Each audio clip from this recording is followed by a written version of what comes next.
Why the Buddha didn't care where we came from. There's a strange kind of silence at the heart of the Buddha's teachings, a silence not of ignorance, but of wisdom. People came to him with the biggest questions imaginable. Where did we come from? Where does the universe begin? What is the origin of the soul?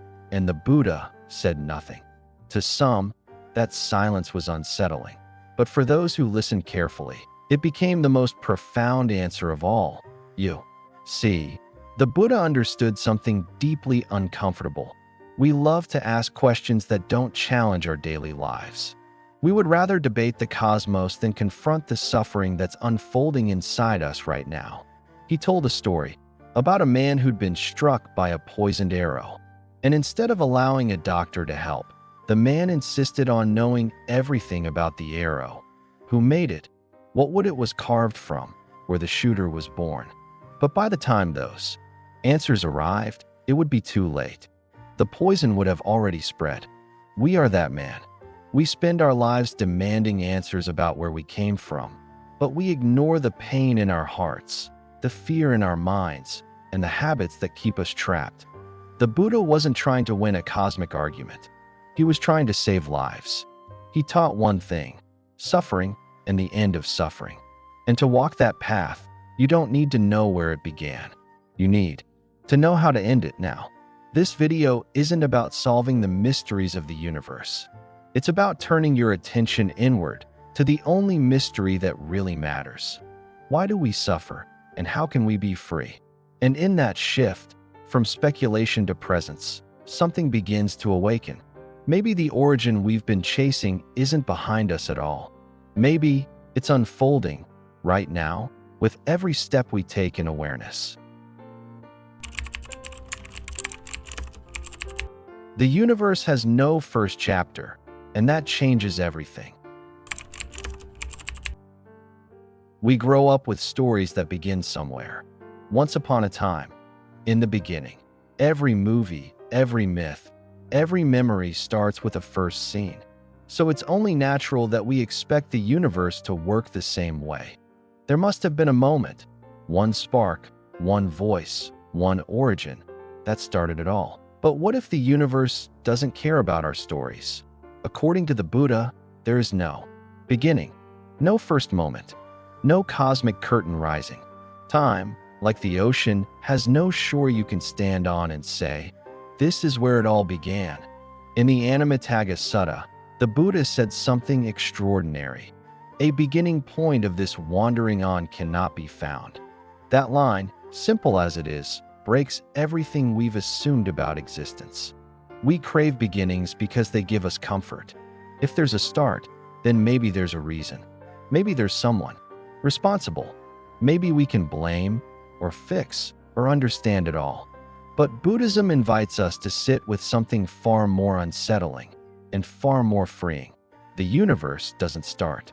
It simply flows. Imagine this. Once every 100 years, someone brushes a massive mountain with a silk cloth. The time it takes to wear that mountain down would still be shorter than one kalpa, a single cycle of the cosmos. That's how vast this journey is. Not to intimidate us, but to humble us, to wake us up from our obsession with knowing when it all began, and help us realize we're in it now. Modern science whispers something similar. Theories of endless expansion, contraction, rebirth of galaxies. But the Buddha didn't teach cosmology for the sake of curiosity. He taught it to point us home. Because the idea of no beginning isn't just a cosmic truth, it's a mirror for our own lives. Think about how much time we spend trying to trace the origin of our pain. Was it childhood? That one heartbreak? That failure we can't forget? We believe if we can just find the first chapter of our suffering, we can rewrite the story. But sometimes, the search becomes the suffering. The Buddha gently shifts our focus. It doesn't matter where it began. It matters where we are and what we choose to do now. Because in a universe with no first chapter, the only thing that matters is the chapter you're writing with this breath, this choice, this moment. So stop waiting for the big answer. You are the spark. You are the beginning. And that changes everything. From light to flesh, the fall of radiant beings. Long before humans walked the earth, before time as we know it began, the Buddha spoke of luminous beings, creatures made of light and mind, floating effortlessly across space. They didn't need food. They didn't speak. They simply were radiant, content, and whole. There was no hunger, no comparison, no need to be more or less than anyone else. Their joy was self-sustaining, their awareness clear, but something shifted, slowly, subtly, not from need, but from a flicker of curiosity, a craving, not for survival, but for taste, sensation, experience. When a sweet, rich substance emerged on the Earth's surface, they tried it, not out of desperation, but desire. And with that first taste, something else arrived, forgetting. The light began to dim. Their radiant forms started to change. The more they consumed from the outside, the more they lost touch with what was within. Differences emerged. Some appeared more beautiful, others less. Pride crept in, then shame. With separation came judgment. With judgment, suffering. It's a myth, but also a mirror. Isn't this our story too? We come into life shining. Just watch a child before they learn to compare. They create, love, laugh, without needing to be better. But the world hands us a script. Be smarter, be richer, be thinner, be admired. And so we feed, not just on food, but on attention, validation, social media, success. And just like those beings of light, we begin to forget what we are. The Buddha described how these beings became physical. Hands, faces, bodies formed. Gender emerged.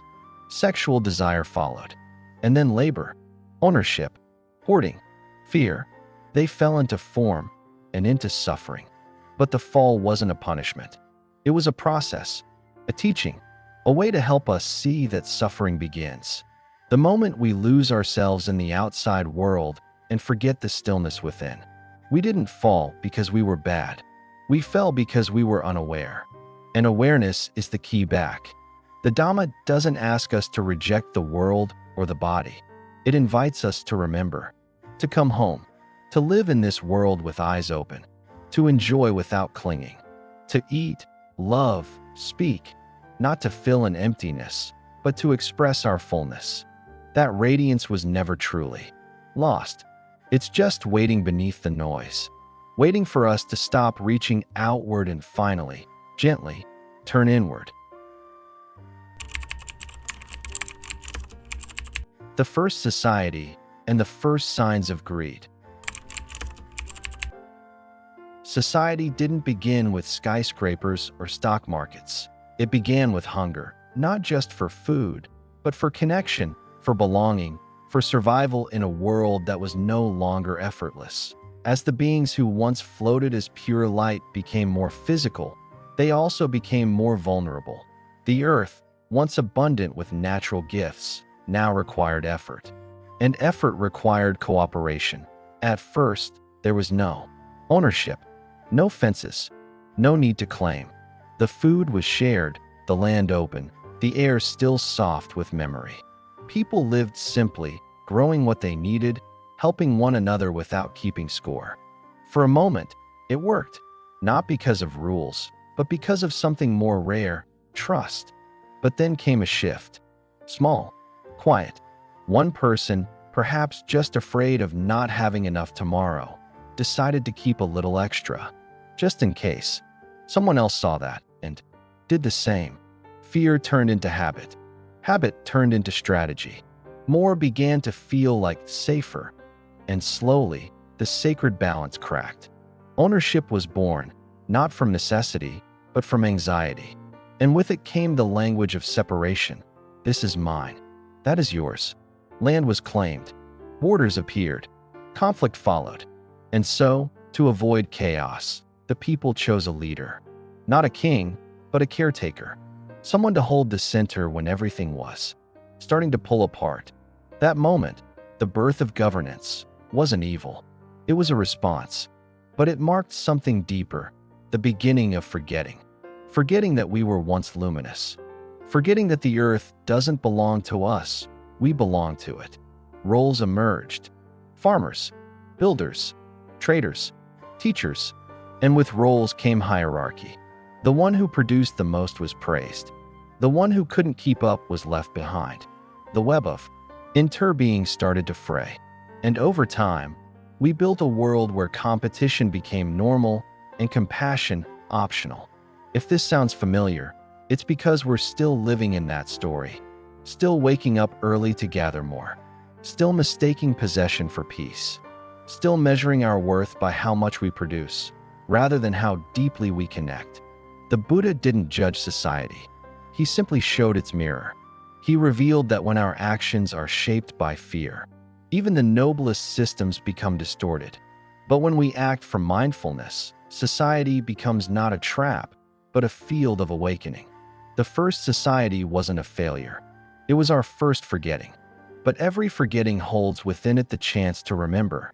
And maybe that's what we're here for, not to escape the world, but to remake it, one conscious act at a time. Why progress without wisdom leads to suffering. We've made incredible progress. We've mapped the human genome, walked on the moon, built cities that shimmer like stars. We carry supercomputers in our pockets and talk to people across the globe in seconds. By every metric of knowledge and innovation, we're advancing faster than ever before. But there's a question that lingers quietly behind the noise. If we're so advanced, why are we still suffering? We're more connected than any generation before us. And yet, loneliness is at an all-time high. We have more choices, more freedom, more convenience. And still, anxiety and depression continue to rise. We've mastered the art of doing, but we've forgotten how to simply be. The Buddha saw this long before technology existed. He witnessed how societies became more organized, more productive, more complex, and with each new structure, the human heart drifted further from itself. Progress, he taught, is not the enemy, but progress without wisdom becomes dangerous. Because when we evolve outwardly without evolving inwardly, our tools become weapons and our systems become traps. We think we're building freedom, but often we're building faster prisons. We believe we're chasing happiness, but often we're just running from silence. The more we invent to escape discomfort, the less we remember how to face it. And so suffering grows, not because the world is broken, but because we haven't stopped long enough to understand what truly matters. In Buddhist teaching, wisdom isn't just about intellect. It's not how much you know, but how clearly you see. Wisdom means understanding the nature of desire, the roots of fear, the impermanence of all things. It means looking at your own mind, not to judge, but to awaken. Because only with that kind of clarity can progress become meaningful.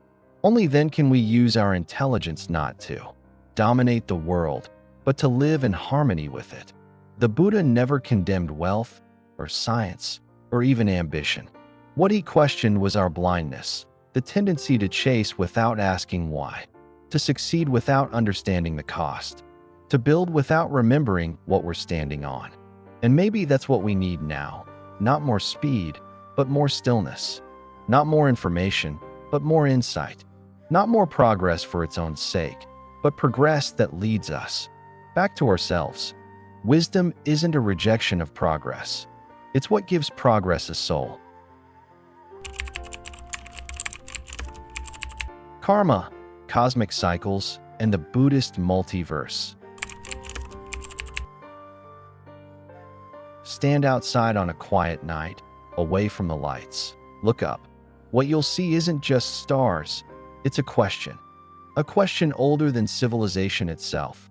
How big is this universe? And where do I fit into it? Most of us have felt it, that moment of awe and maybe fear when we realize just how vast the cosmos really is. But long before telescopes or satellite images, the Buddha spoke of a universe far bigger than we can imagine.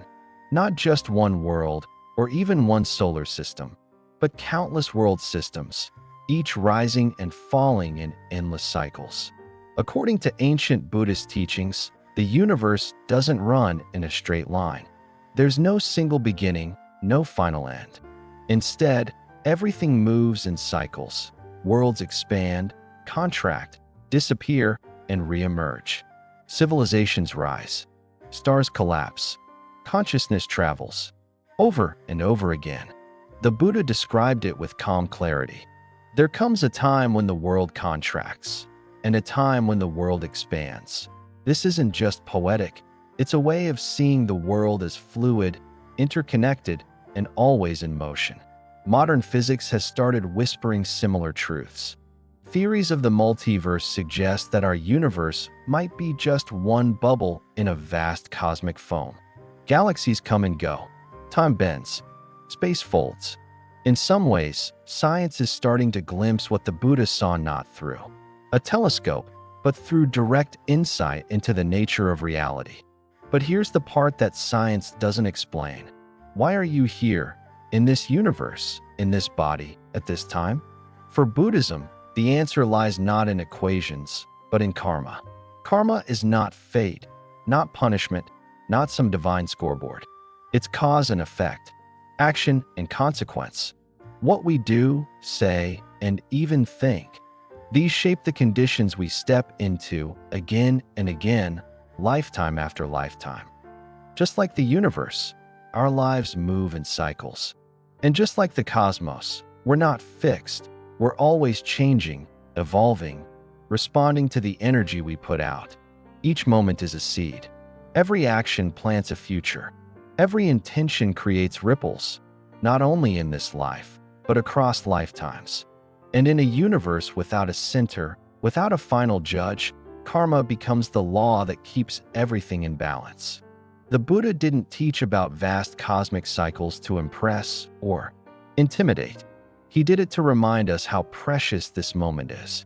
In all the galaxies, in all the worlds, somehow you are here, with a mind that can reflect, a heart that can feel, a body that can act.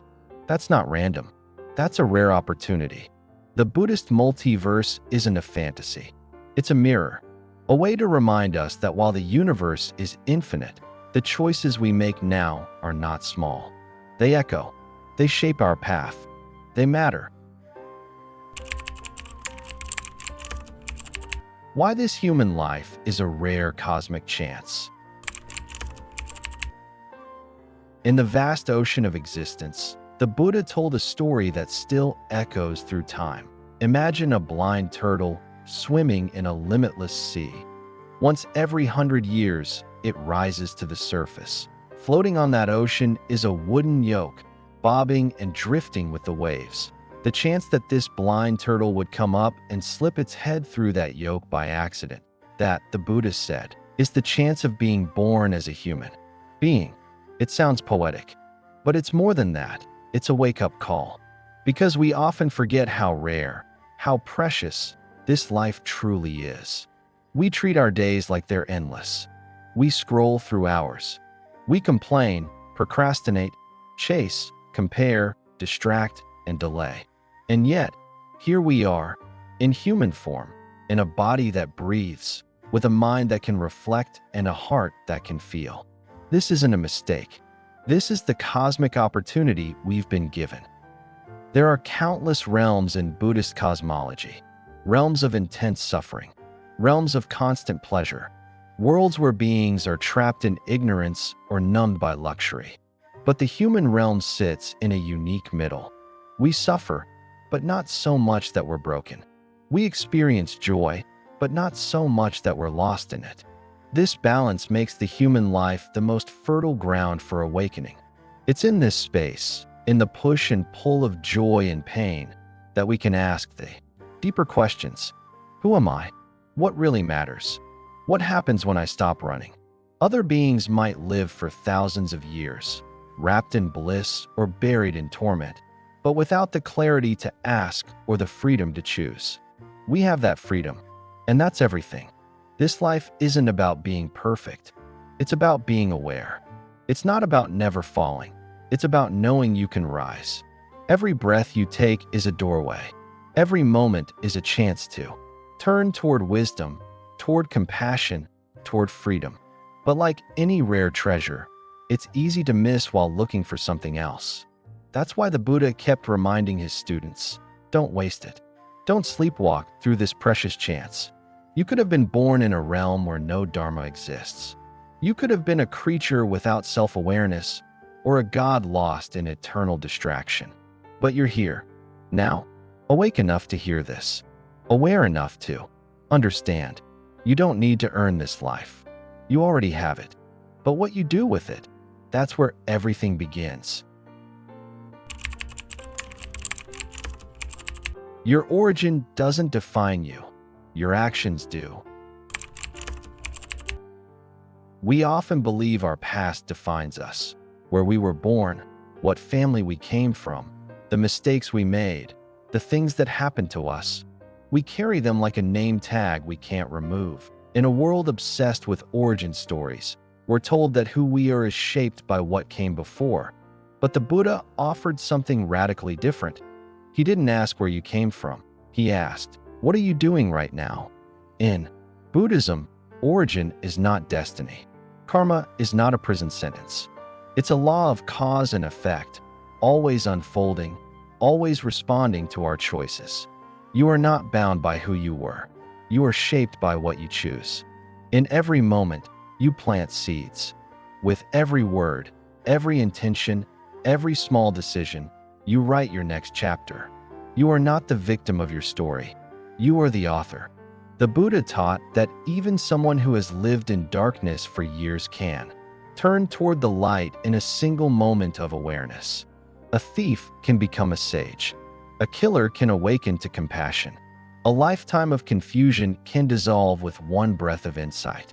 This is the power of the present, the only place where real change can begin. We live in a culture that loves to label trauma, dysfunction, broken homes, failed relationships, bad habits. And while it's important to understand where we come from, we must not confuse understanding with limitation. Your past may explain you, but it does not define you. You are not your wounds. You are not your family's story. You are not your worst moment. What matters is how you show up now, how you respond to the pain, how you treat others when no one is watching, how you speak to yourself when you're alone. This is karma, not some distant mystical force, but the everyday truth that who you are is being shaped, moment by moment, by what you do. So if you've been carrying the weight of your origin, your mistakes, your upbringing, your doubts, put it down. Not to forget, but to move forward, to reclaim your agency. The Buddha's path isn't about escape. It's about empowerment. It says, you are not a fixed point. You are a process. And that process can be guided by wisdom, by mindfulness, by love. You are more than where you began. You are the path you walk now. And that path is yours to choose. You are the beginning you've been looking for. We spend so much of our lives searching for answers, for meaning, for something to complete the picture. We look to the stars, to our past, to ancient texts and distant gods. We ask, where did this all begin? Why am I here? What's the point of it all? But after all the searching, after all the theories and timelines, the Buddha gently pointed us back to the one place we keep overlooking, ourselves. Not as a fixed identity, not as a label or a story, but as the living presence that breathes, feels, and acts right now. Because the beginning you've been looking for isn't out there in the past. It's not buried in history or hidden in cosmic secrets. It's here, in this moment, in this breath, in this choice. The Buddha didn't ask us to solve the universe. He asked us to wake up, to stop sleepwalking through the cycles of birth and death, craving and regret, to realize that liberation doesn't come from knowing where it all started, but from knowing that you can start again right now. Every moment is a beginning. Every time you choose awareness over reaction, compassion over blame, presence over distraction, You are returning to the path. And this return doesn't need fireworks or fanfare. It happens quietly, gently, like a flower turning toward light it almost forgot was there. You are not lost. You are not broken. You are not late. The fact that you are here, listening, reflecting, shows that the beginning has already arrived. This life, this body, this consciousness, it's not just a chance. It's a gift. And what you do with it is the only question that truly matters. You don't need to be anyone else. You don't need to wait for a sign. You don't need to figure everything out. You just need to begin again and again with clarity, with courage, with love. So maybe you've been searching through books, through beliefs, through galaxies and gods for something to make sense of it all. And maybe, just maybe, all this time, what you were really looking for was the quiet voice that lives inside you. The universe doesn't need you to have it all figured out. It just asks you to begin, to pause, to breathe, to live with presence, not perfection. You've just walked through a journey of origins, cycles, choices, and awakenings. If it stirred something in you, something you can't quite explain but want to stay close to, then this space is for you. Here, we don't give answers. We explore questions. We don't preach. We reflect. And if that feels like home, then stay with us. Subscribe to walk this path together. Share this with someone else who might be quietly searching just like you. And when you're ready for the next step on this journey, there's more waiting for you in the next video. Until then, take care of this moment, because this moment is the beginning.